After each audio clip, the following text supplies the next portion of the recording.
আসসালামু আলাইকুম। জি, আমি ডাক্তার মীর শহীদুল ইসলাম। আলোচনা করব রক সল্ট তথা পিঙ্ক লবণ,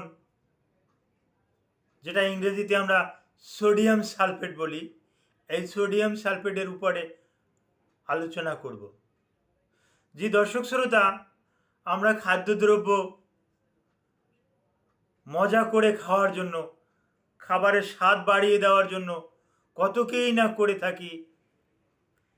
চিনি অ্যাড করি, দুধ অ্যাড করি, দধি অ্যাড করি, বিভিন্ন সময় তৈল অ্যাড করি, আরও অনেক অনেক কিছু আমরা অ্যাড করে দেই যাতে খাবারটা মজাদার হয়। অনুরূপ বেশ কিছু খাবার আছে, বিশেষ করে চটপটি, তারপর আসে ফুচকা, এ জাতীয় আরও কিছু টক জাতীয় খাবার আছে, আচার। এগুলো মজাদার করার জন্য রক সল্ট তথা পিঙ্ক লবণের বিকল্প নাই। অনেকেই এখানে পিঙ্ক লবণ অ্যাড করেন। তো হ্যাঁ, পিঙ্ক লবণ অ্যাড করা যেতে পারে। পিঙ্ক লবণের উপরে অনেক স্টাডি করেছি। এটা সোডিয়াম সালফেট, এটা not sodium chloride, sodium sulphate. সোডিয়ামের ক্লোরাইডের পরিমাণটা কম, যার পরিপ্রেক্ষিতে অ্যাড করা যেতে পারে এবং আপনি আপনার স্বাদও বাড়িয়ে নিতে পারেন। তবে খেয়াল রাখতে হবে পরিমাণে যেন বেশি না হয়। এবং আপনি যদি সুস্থ ব্যক্তি থাকেন, আপনার শরীরে যদি রোগ জড়তা না থাকে, কোমরবিডিটি না থাকে না, অর্থাৎ ডায়াবেটিস, হার্টের সমস্যা, কিডনির সমস্যা, এগুলো যদি না থাকে, তাহলে আপনি রক সল্ট, পিঙ্ক লবণ আপনি খেতে পারেন। এই পিঙ্ক লবণ তথা রক সল্টের ভিতরে পর্যাপ্ত পরিমাণে অ্যামাইনো অ্যাসিড আছে, এর ভিতরে আয়রন আছে, পর্যাপ্ত পরিমাণে আয়রন আছে, পটাশিয়াম আছে, সোডিয়াম ক্লোরাইড আছে। আপনার ডিহাইড্রেশনে সোডিয়াম ক্লোরাইড আউট হয়ে যায়, হ্যাঁ, এটা পূরণ করতে পারে আপনার ওই রক সল্ট।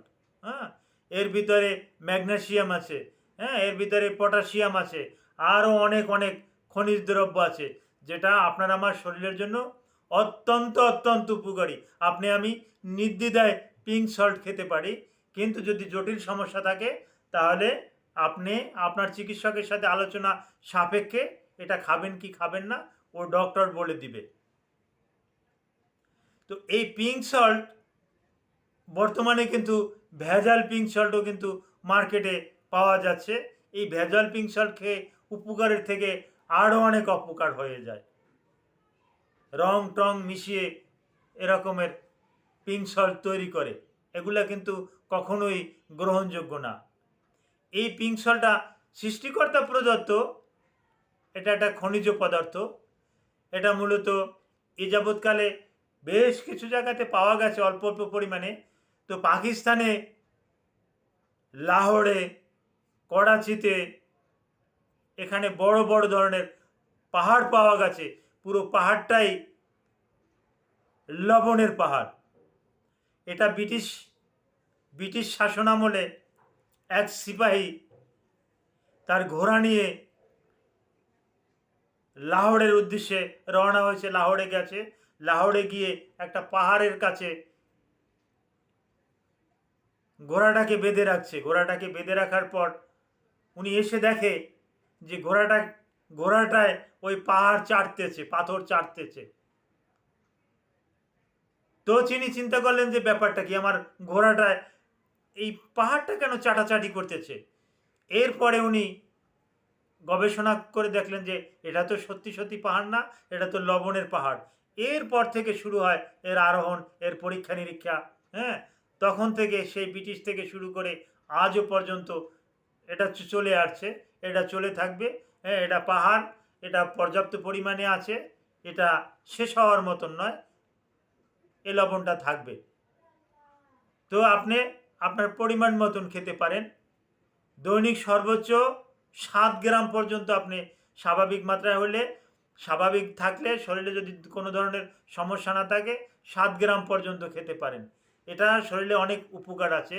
আপনার ইমিউনি সিস্টেমটাকে বিল্ড আপ করে, আপনার শরীরে অহিতকর ব্যাকটেরিয়া এটাকে মেরে ফেলে, হিতকর ব্যাকটেরিয়াকে শরীরে বৃদ্ধিতে সহযোগিতা করে, যার পরিপ্রেক্ষিতে আপনার অটোমেটিক্যালি ইমিউনি সিস্টেমটা বিল্ড আপ করে। তো এই লবণ আপনি অনায়াসে আপনি খেতে পারেন। তবে আপনার যদি কিডনিতে সমস্যা থাকে, হার্টে জটিল সমস্যা থাকে, তাহলে খাবেন না। আমরা কিন্তু এটাকে কিন্তু অ্যান্টি ব্যাকটেরিয়াল এজেন্ট হিসাবে আখ্যায়িত করি। শরীরে যদি ছোটো মোটো কোনো ব্যাকটেরিয়াল ইনফেকশন থাকে, তাহলে রক্সল পিঙ্ক লবণ ভালো ভালো উপকার করে থাকে। আমরা ভালো রেসপন্স পেয়ে থাকি রক্সলকে।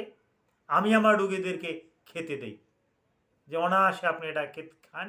তবে সোডিয়াম ক্লোরাইড না, এটা সোডিয়াম সালফেট, এটা আপনি খেতে পারেন, কোনো অসুবিধা নাই। জি, ধন্যবাদ।